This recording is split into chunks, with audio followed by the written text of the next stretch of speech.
Welcome back to another Dororo review. Today is episode 6. I'm Justin, if you can What see is me. what is up? I'm Logan. And together we're Couch Talk. As always, we're this anime only viewers. We haven't seen the original.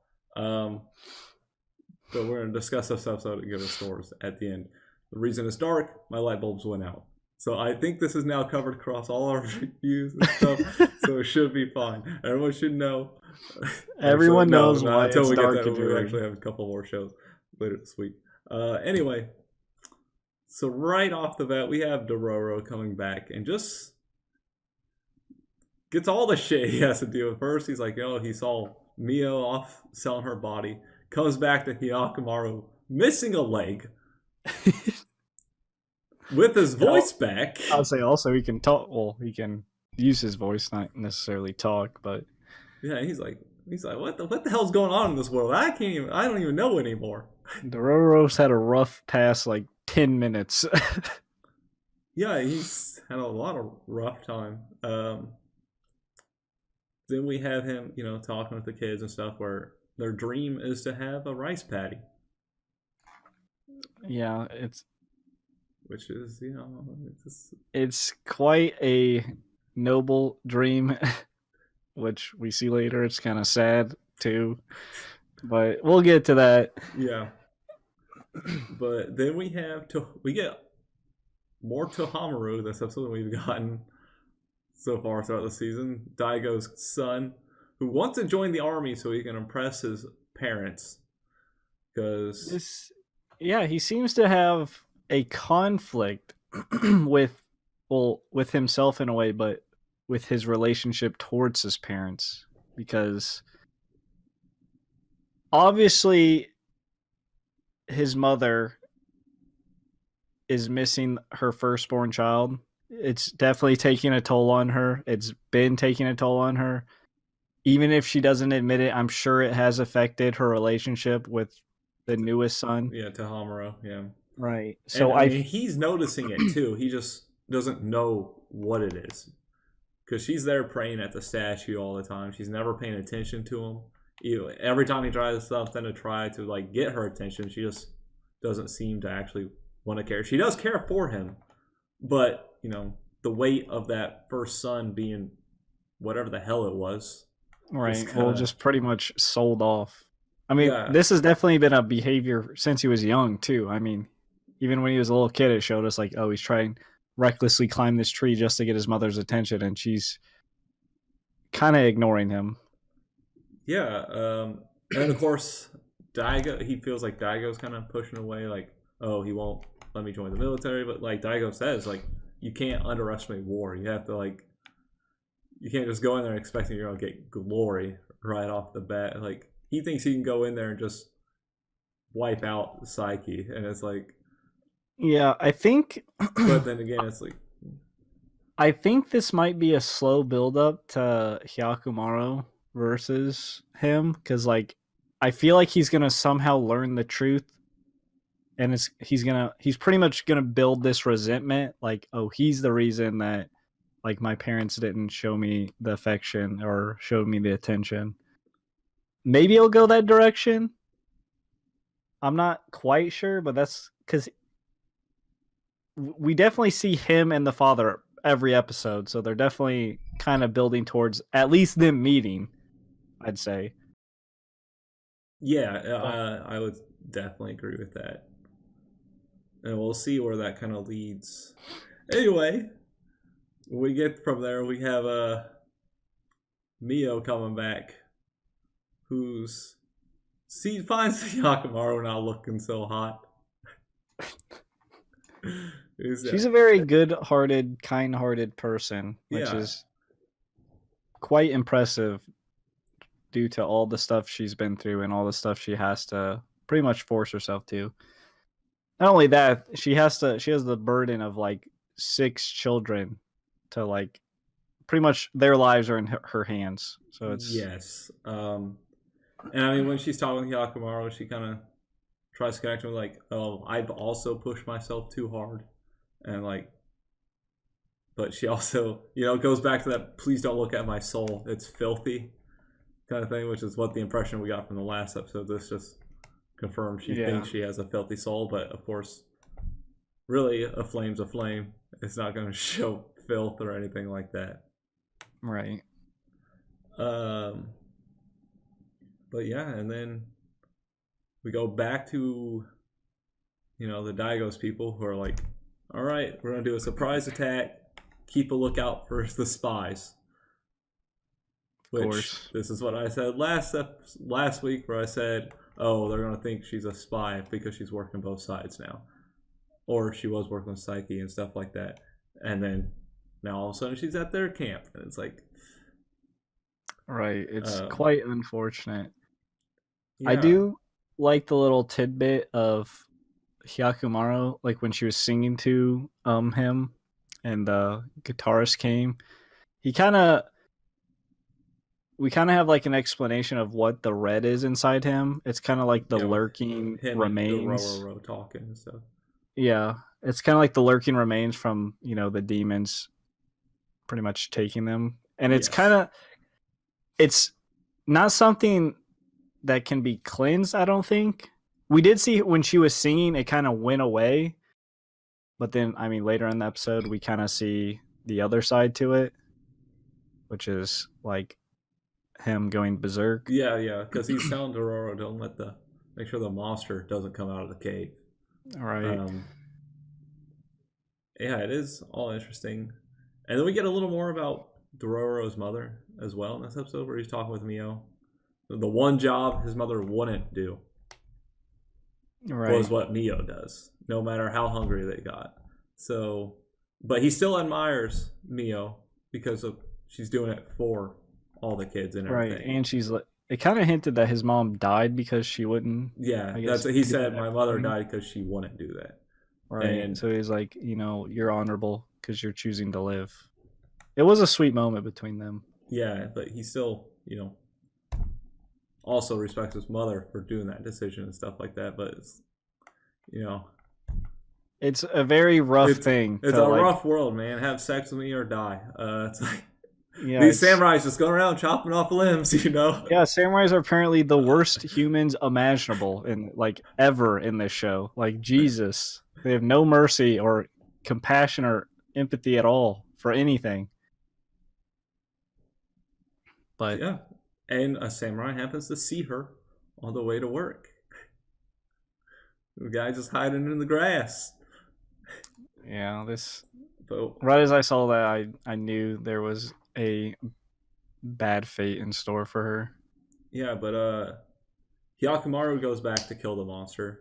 It's kind of weird how he got his voice with the monsters. Like, I don't know exactly how he got his voice back. I think the voice was from the bird that was killed. Oh, yeah, that's right. He did kill that bird. So that makes a lot of sense. And then this one... Well, that is interesting, because he himself didn't kill the bird. Right. So I guess as long as they die, it's okay. That's what I was saying. I wonder if the demon just has to die. So he could just be walking around, boom, arm back? Maybe.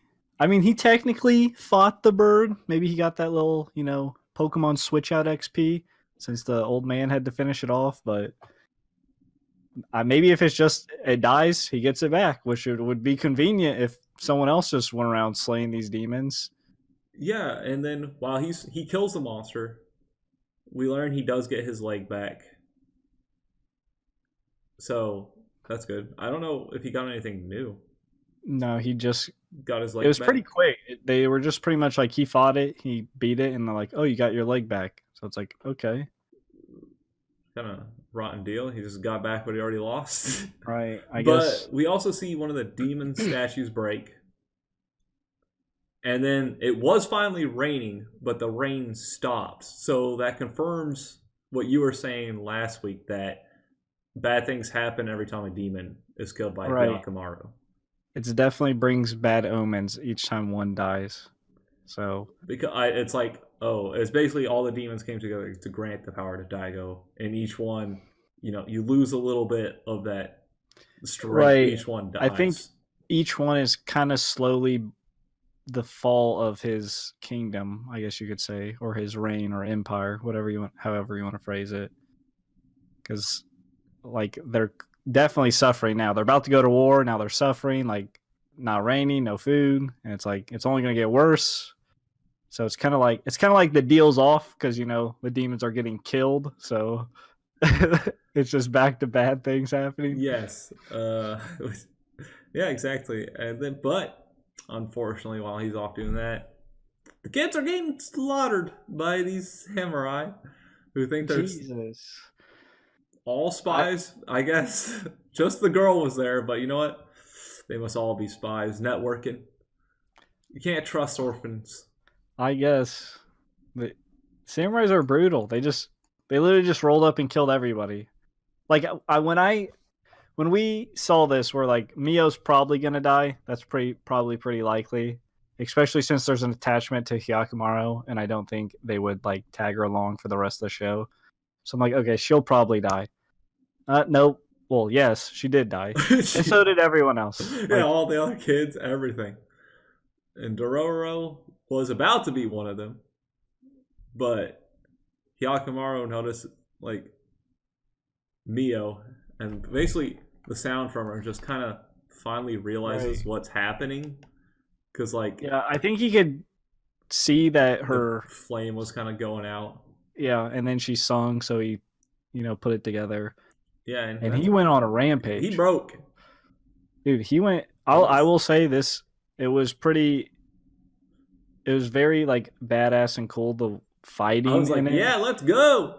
I was rooting for him. I mean, but like, yeah, and these are regular guys. He's fighting demons. Like when he fights regular people, it's not even fair. Right, he tore through. They didn't even stand a chance. I mean, half of them after the first couple went down were like panicking, begging to not be slaughtered. But he didn't care. Like, I mean, guess that's what happens. You're on the other side of the sword now, samurai. So yeah, this is the first time where we see him put out a non-red flame soul. So yeah, this is also kind of the first time we see like his emotions. But now that he can fully express them. Right. True. He's the show is just always sad and depressing for it's like he's learning how life can suck in the most brutal way possible. It's like you're gonna become human, but this is the shit that can happen to you, and we're just gonna put you through it into all of it. And it's like she was probably. I mean, him and Dororo have like a connection, but there was definitely a very strong, genuine connection between Hyakumaru and Mio. Yeah, especially because of the song, and she was able to like really soothe him. Right, he like found peace in her presence, or at least from her song, and then he just had that ripped away. For him, he has no idea why. And he let one guy get out. He didn't have arms, but he got out. I mean, but Dororo was able to pull him back because of the rice seeds. Yeah, the rice seeds were also like golden. They were gold. Yeah, they were straight up gold.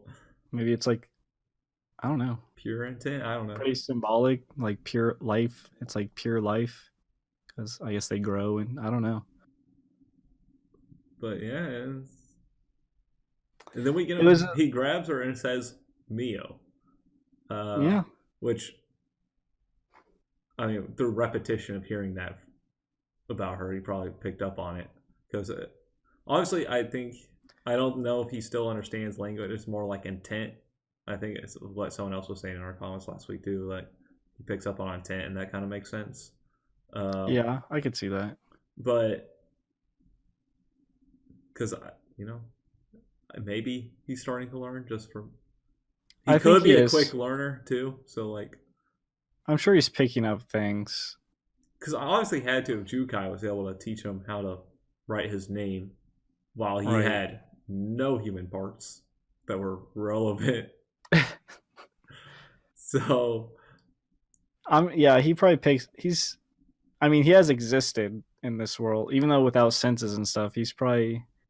Because it's not like he's fully blind. He can kind of see, I guess, their souls. So it's like he can kind of, I guess, pick up on what people do. And like, now that he's kind of probably piecing it together with like what he hears and stuff, and with Dororo just constantly talking. But yeah, this episode was sad. I expected it to be sad. It was sadder than I thought. Awful. It's like, come on, man. Just can he come across anyone that has a good ending? Like No. anyone. No. Can he like save someone? Can he like give someone a purpose? Like it's always destruction no matter where he goes. It's not his fault. It's just the world they live in. Yeah, the world they live in. It's yeah. Rough You wanna era, just- man. Rough era. Let's It's jump into awful scores. era. Whew. I'll say 8. I thought it was pretty good. I mean, obviously the Mio thing was kind of predictable, but I think it definitely served a purpose for Hyakumaru. Like not only because we kind of saw like how he's like they kind of keep saying like he's in the cave. He'll either come out like good or I mean bad, pretty much. So it kind of toyed with that, but also the fact that like he had this connection with someone and it got like taken away from him. And I think you could argue that was the first connection or the first anything. Well, not anything. Obviously his body was taken from him, but the first thing like he was able to like connect with that was taken from him. Yes. So that kind of I don't want to say it's a lesson, but it's kind of something he had to learn. And No, I think it could because now he has this connection with Dororo and he's experienced it with Mio. So now he might be a little more protective with Dororo Right. following him around. yeah, that is true. It was quite a good episode. It definitely showed the brutality of this era. I do like the ongoing. We kind of see both sides closing in of Hyakumaru and the father and son kind of coming closer together, and like each demon slain, something happens. I'm still thinking that there's going to be a fight between Hyakumaru and his, I guess, brother. Yeah, it definitely alludes that way. But yeah, it was pretty good. I thought it was pretty good. I enjoyed it. No, I agree with the 8. This show I've been enjoying a lot. Yeah, I agree with a lot of what you said, and it just gives us pieces here and there with like the world. Like it gives us a chance, like kind of. I don't know if I want to say it's. I guess I would say it's predictable, but it feels like it's done on purpose. So like with the setups with like the Yeah, bad I things think happening with the demons dying. I think it builds your expectations for the worse. I think that's what's kind of been which is kind of leads to predictability, but it's pretty much like this world is awful. So if bad things happen, you're not surprised really. Which Yeah. I mean, pretty much every episode I expect something awful to happen now. It's like Hyakumaru's going to get some piece of him back, but something is going to lose something or everything. At least we know he's got the convenience of getting his body parts grown back if he loses them, right? That is So true. we have that going for him. And of course, yeah, just seeing the hardships of this world and just what it's like to try to live in them. It was just Right. It's kind you of you can't go work for both sides. You just gotta know that. Even if Daigo's side didn't assume you were a spy, the others would have eventually assumed you were a spy. And it's like, right. but you're stuck in this hard place, just trying to get all these kids their rice paddy, and here they are dead. It was such a brutal way to just get rid of those characters. Like, could not one live? Like seriously, Like, Taku or whatever his name was. right? Like even him, it would have been quite emotional if like Dororo gave him that bag of seeds or whatever. Like But yeah, no, it was because just- like he's like, oh, she won, she got it back from the samurai. Nope, just It's just no one there to. It was sad. I don't like how it's so sad.